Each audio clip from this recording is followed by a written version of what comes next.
السلام علیکم، welcome to scary today. پرانے وقتوں میں ایک دوسرے کو کہانیاں سنانا لوگ بہت زیادہ پسند کرتے تھے، خاص کر کے بچے تو کہانی سنے بنا رہ ہی نہیں پاتے تھے۔ مجھے یاد پڑتا ہے جب میں بہت چھوٹی تھی تب میری امی بھی مجھے بہت سی کہانیاں سنایا کرتی تھی۔ اب تو خیر وہ اس دنیا میں نہیں ہے، لیکن میں اپنے بچوں کو بالکل بھی کوئی کہانی نہیں سنا پاتی ہوں، کیونکہ آج کل موبائل اور ٹی وی کا زمانہ ہے۔ میری امی نے مجھے ایک اسٹوری سنائی تھی جو کہ میں آج اپنے سبسکرائبرز کے ساتھ شیئر کرنا چاہتی ہوں۔ امی کہتی تھی کہ جب وہ گاؤں گئی تھی تب وہ بہت چھوٹی تھی، ان کی خالہ وہاں پہ رہا کرتی تھی۔ میری امی کا نام نسرین تھا اور میری امی کی جو خالہ تھی ان کا نام نرگس تھا۔ نرگس خالہ بہت ہی بچپن سے ہی بہت زیادہ چلبلی تھی، لیکن وہ جب کہانی سنانے بیٹھتی تو اتنی سیریس طریقے سے کہانی سنایا کرتی تھی کہ بس دل کرتا تھا کہ ان سے کہانیاں ہی سنتی جاؤ۔ تو امی نے کہا کہ یہ اسٹوری نرگس خالہ نے انہیں سنائی تھی۔ ہوا کچھ یوں کہ ان کے جو شوہر تھے وہ گاؤں میں کام کیا کرتے تھے، کھیتوں میں، اور کھیتوں میں کام کرتے ہوئے صبح جاتے تھے تو شام کو گھر واپسی آتے تھے۔ اور ان کا جو علاقہ تھا نا، وہاں پہ زیادہ تر لوگ نکڑ پر بیٹھے رہتے تھے، ایک دوسرے کو کہانیاں سنایا کرتے تھے۔ چھوٹے چھوٹے چبوترے، چھوٹے چھوٹے مکانات اور ہریالی ہی ہریالی تھی وہاں پر، اور اتنا اچھا ماحول تھا کہ ایک دوسرے کے بنا رہ ہی نہیں پاتے تھے۔ کبھی کوئی کسی کو کھانا دے رہا ہوتا تھا، کبھی کوئی کسی کے ساتھ چائے شیئر کر رہا ہوتا تھا۔ شام کی چائے بیٹھ کر چبوترے پر بہت اچھی لگتی تھی۔ امی کہتی ہیں کہ نرگس خالہ بتاتی تھی کہ ان کے شوہر جب کام پر جاتے تھے تو ان کے ساتھ ان کے ایک دوست بھی چلے جاتے تھے، اور اکثر امی کہتی ہیں کہ خالہ کھانا وغیرہ دینے کے لیے خالو کے پاس چلی جاتی تھی۔ خالو ایک دن اکیلے بیٹھے ہوئے تھے کہ ان کے ساتھ ایک عجیب سا واقعہ ہوا کچھ یوں کہ جو ان کے دوست تھے وہ ہر بار تو ان کے ساتھ ہی آتے جاتے تھے، لیکن آج ان کی طبیعت خراب ہونے کی وجہ سے وہ کھیت میں آئے ہی نہیں، تو خالو کو اکیلے ہی جانا پڑا تھا۔ اور وہاں پہ بہت سارے مزدور ہوا کرتے تھے، صبح جاتے اور شام کو گھر واپسی آتے، لیکن خالو کو کچھ قرض وغیرہ دینا تھا، جس کی وجہ سے انہوں نے سوچا تھا کہ آج میں دیر تک کام کروں گا، چاہے کچھ بھی ہو جائے، چاہے کوئی میرا ساتھ دے یا نہ دے، میں پھر بھی دیر تک کام کر کے کچھ زیادہ پیسے کما سکوں گا تاکہ میں کچھ قرضہ وغیرہ اپنا اتار سکوں۔ جس کی وجہ سے سب لوگ چلے گئے تھے 6 بجے، اور خالو بیٹھ کے کھیتوں میں کچھ کام کر رہے تھے۔ وہ زیادہ تر کٹائی کا کام کیا کرتے تھے۔ ابھی وہ کھیتوں میں کچھ کام کر رہے تھے کہ انہیں اپنے پیچھے سے ایک آواز سنائی دی، سنو۔ لیکن جیسے ہی خالو نے پیچھے مڑ کے دیکھا وہاں کوئی موجود نہیں تھا، اور انہوں نے اپنی دور کھڑی سائیکل کو دیکھا۔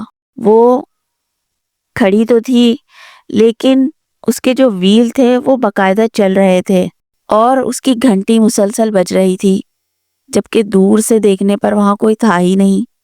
خالو جب قریب گئے تب انہوں نے دیکھا کہ ویل چل رہے ہیں اور گھنٹی بج رہی ہے، اور فوراً ہی انہوں نے گھنٹی کو ہلایا اور بند کر کے واپسی آ گئے۔ انہیں لگا کہ ہو سکتا ہے کہ ہوا کے ذریعے کچھ نہ کچھ گڑبڑ ہو رہی ہوگی، لیکن پھر وہ کھیتوں میں کام کرنے لگے۔ مغرب کا ٹائم ہو رہا تھا، سوفتہ سناٹا چھانے لگا تھا اور اندھیرا سا محسوس ہونے لگا تھا۔ خالو کام کر رہے تھے کھیت میں کہ ان کی دوبارہ نظر جب گاڑی پر پڑی اپنی سائیکل پر، تو انہوں نے دیکھا کہ سائیکل خود ہی خود چلنے لگ گئی ہے۔ یہ دیکھ کر انہیں بہت عجیب محسوس ہوا کہ سائیکل پہ کوئی موجود نہیں تھا لیکن سائیکل خود ہی چل رہی تھی۔ یہ دیکھ کر وہ بہت پریشان ہوئے اور فوراً ہی انہوں نے کھیتوں سے نکلنے کا سوچا۔ وہ جیسے ہی کھیتوں سے نکلے روڈ کی طرف آئے تو انہوں نے دیکھا کہ وہ سائیکل ان کے پیچھے پیچھے آ رہی تھی، پر اس پر کوئی موجود نہیں تھا۔ وہ تیزی سے بھاگ رہے تھے لیکن سائیکل جوں کی توں ان کے پیچھے پیچھے چل رہی تھی۔ یہ سب دیکھ کر انہیں بہت عجیب محسوس ہو رہا تھا، ان کی دل کی دھڑکن بہت تیز ہو گئی تھی۔ خالو گھبراہٹ کے مارے چیخنے چلانے لگ گئے تھے کہ اتنے میں کچھ لوگ باہر آ گئے۔ جیسے ہی کچھ لوگ گھروں سے باہر آئے تو انہوں نے دیکھا کہ سائیکل اچانک سے زمین پر گری پڑی تھی، اور خالو نے ان سب کو یہ بات بتائی، لیکن ان پر کوئی یقین کرنے کے لیے تیار ہی نہیں تھا۔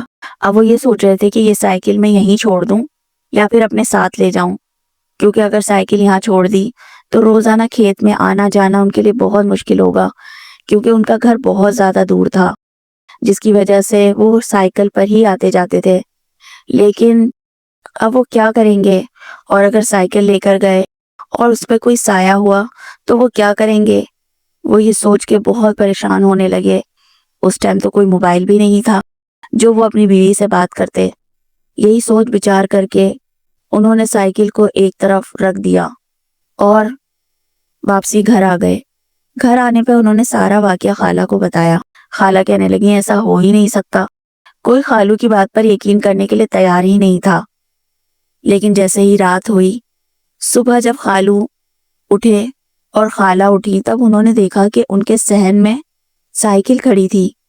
یہ دیکھ کر خالو اور خالہ بہت زیادہ گھبرا گئے تھے کہ یہ کیا ہے، یہ تو اسے کھیت میں چھوڑ کر آئے تھے لیکن ابھی اچانک یہاں کیسے آ گئی؟ اب تو ان کی بہت ہی سٹی گم ہو چکی تھی یہ سب دیکھ کر۔